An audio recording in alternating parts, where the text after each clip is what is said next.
Hi guys, it's been quite a week and I'll just do a bit of a summary. I've got a few topics to cover here. First off, one of my favourite politicians, sarcasm personified, Julie Bishop. And hadn't she covered herself with glory this week? Julie Bishop revealed that Australia is referred to as the coup capital of the world. And she's basically crying crocodile tears over the demise of Malcolm Turnbull. And I think it's the greatest joke out that Julie Bishop, of all people, complaining about Australia being the coup capital, considering that she is the woman behind many of these coups that have taken place.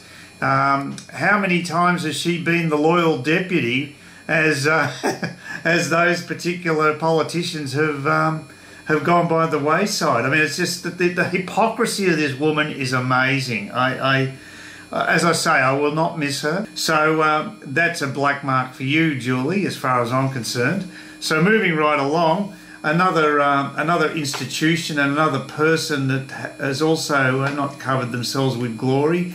And now I'm talking about Sydney University and their vice chancellor, Professor Michael Spence. He's received $1.4 million per year. That is his salary. Talk about public service fat cat. And that's after a 50% increase over 5 years. And this just basically backs up my fears about how we've got such an overpaid public service being perpetrated at the highest levels in Australia, and something needs to be done. Personally, I think, Spence personally, I think he should just be given the boot, because I think he's doing more harm than good. That's the irony. It's not performance-based money, that's for sure, because Sydney University's reputation is taking a battering because of its far left dogma that they've got with pushing diversity over merit. That is not going to work out for them well in the long term. That has been backed up by the global rankings of universities, which just came out a couple of days ago. And surprise, surprise, Australia is slipping down the ladder, as we are with secondary education. No surprise to me. So Michael Spence gets the ridiculous sum of 1.4 million. It's reminiscent of the previous head of Australia Post being overpaid. He at least has left, but Michael Spence will probably hang around like a bad smell, unless the federal government has the balls to say, well, Sydney Uni, you're not doing a very good job. I think it's time that we cut some federal funding from you. If they do that, then you might find Michael Spence will get the big heave-ho from his own university. As I say, there's no shortage of overpaid public servants in Australia, that's for sure. Another issue that it is really close to my heart, and that is internet freedom is taking a bit of a battering. Europe is trying to push in a censorship regime. The EU, I think it'll actually just force the EU to collapse faster if they get this through, because they're not going to allow creators to use third-party material. So basically, a lot of independent sites will just go out of business, and it's basically going to stifle all free speech. It's insane. I can't believe how inept the EU bureaucrats are, but they're out of touch with normal people. It's not just the EU that's a problem when it comes to freedom of speech. Also, there's an issue with big tech in America, and of course we all know about Twitter. Great irony there is that Donald Trump used Twitter to great effect to get himself elected, and Donald Trump is actually doing something about this situation with the censorship, and he's actually taking action, and there will be inquiries held. Which is great, and I think he's a really fantastic, proactive politician who actually keeps his promises. And that's probably why so many other politicians detest him, because he makes them look so much worse. However, we have the major culprit in reducing internet freedom is actually Google, because they're so big and they own YouTube, which is what you're watching this on, and may not for much longer because they might just censor me. So basically, there's no real viable alternative at this stage to YouTube, although I have started to use Bitchute. I haven't actually put any videos up there, but I'm watching other people's videos on that particular platform.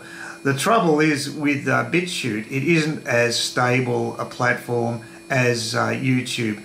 99% of the time you want to watch a video on YouTube, it'll run quite smoothly. In the case of Bitchute, the biggest problem I'm having with it is that there's a lot of times you'll get frozen videos, or you'll get videos that will that won't load at all. And it doesn't happen all the time. It's the minority at times, but it happens enough to be quite annoying. I'd estimate maybe 20% of the videos I try to watch either won't load or are delayed or freeze part of the way through, which is very frustrating, and it's just not good enough. For the technically minded, Bitchute differs from YouTube in that it's a peer-to-peer system. So basically, when you watch a video, you get the material on that video being downloaded onto your computer, and your computer will also download the material you have on that particular video you're watching to another party who is also watching that video. So you're basically sharing the load amongst your own computers, which makes it much cheaper for Bitchute to run compared to the YouTube model where they've got their own servers. But of course the downside is, that I've noticed anyway, is that there are problems with loading of videos and the videos freezing. And they do need to get over this. They need to have a reliable platform. That's the first thing they need to do. But I'm trying to support them because they're the only viable alternative right now to YouTube, and they're not really viable in that they're not stable enough. However, I'm still trying to support them because they do have big plans to get monetization thrown in, which means that the creators will be able to actually get some income from their videos. That's a big step, and they're working on that right now. And it's not that easy because apart from technical issues, there's also a lot of resistance to new players in the market. And it's all well and good to say that it's a free market and that YouTube is a private company, but they're a mammoth company compared to the likes of Bitchute. Bitchute is a flea on a flea, in effect, compared to the gargantuan YouTube, which is, you know, basically I think it's got 90% of this. Google's got 90% of the search traffic with their search engine, and YouTube's probably got about the same with videos. I'd imagine it may even be higher. So it's really a no contest at this stage, but we've got to try to support the guy who's trying to break in, and there could be a tipping point where that they eventually, you know, some big creators will dump YouTube, and the basically the rush will be on. It can happen very quickly once something like that happens. Just takes a little bit of a break in the dike for a little bit of water to seep through, and all of a sudden the whole dam just comes falling down. And it has happened to other tech companies. They don't last forever, given the nature of technology and what have you. And Google are not helping themselves out at all either. They're also, I find them to be basically an evil company now. They're doing things that are totally anti-free speech, and they're helping the Chinese to suppress free speech in their own country. And I think it's disgusting, and I don't know how they get away with that, considering they are an American company. I would have thought the American government could actually block them from doing this, but they seem to have free reign. I don't understand that personally, but it doesn't. It's just another reason to get away from them. But as I say, there's no alternative at this stage. So we're in a dilemma, but the heat is definitely on them, and Trump has okayed an inquiry into these big tech, so he's not going to let them get away with it, which is fantastic. Another aspect to this too is that it's not just the YouTubes of the world that are making life hard for creators. You may not be aware of InfoWars with Alex Jones. It's a huge right of centre network based in Texas. and they have been deplatformed from both Twitter and YouTube. And now, on top of that, PayPal has decided to move in and block them using their pay system.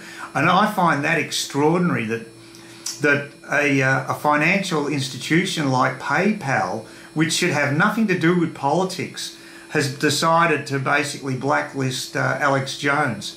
I think that is absolutely disgusting. I mean, think about it this way: what if if the bank you use decided to say, well, we're going to close your accounts because we don't like your politics? That's exactly what's happening with PayPal.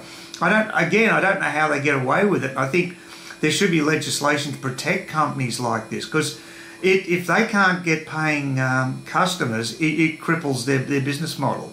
And you know, there's many ways to skin a cat, as the left have found, when it comes to suppressing anything right of centre in the free speech spectrum. They just they've tried all tactics, including the pay systems, and with Google, of course, they've just been manipulating searches and shadow banning and using all these dirty tricks. It's just disgusting because they are left-wing zealots. And they don't believe in free speech at all. They might as well be Bolsheviks. And on the local front, we've got the strawberry situation.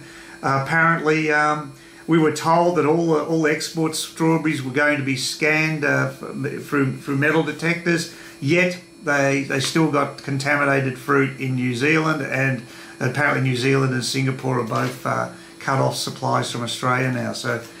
But apparently growers are actually putting metal detectors in their own farms before it even leaves the place. And I haven't heard one word about anybody being prosecuted, which is very disheartening. I mean, these arseholes that actually put these pins and needles into the fruit seem to have got off scot-free, and it just basically vindicates my opinion about our police forces. They're just useless. So, you know, I've heard absolutely nothing. It may be just they're not being reported. I'm hoping that's the case. But alternatively, it could be because they're just not going in hard and getting these people.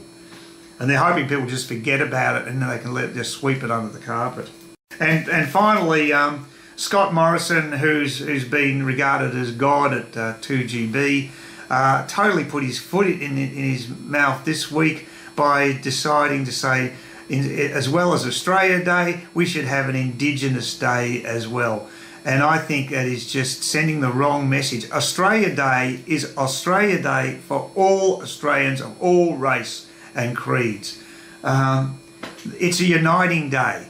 And these people who continually whinge about it, they should be just basically ignored. It's just ridiculous. And Scott Morrison trying to placate them with this Indigenous Day is the worst thing you could do. It's very divisive, and he's really stumbled this week, Scott. And again, he has not reversed any of these bad policies regarding these globalist policies like the Paris Agreement, the UN Compact on Immigration, and of course we haven't had any tangible word on reliable energy. As a matter of fact, AGL's just decided to scrap the Liddell coal-fired power station.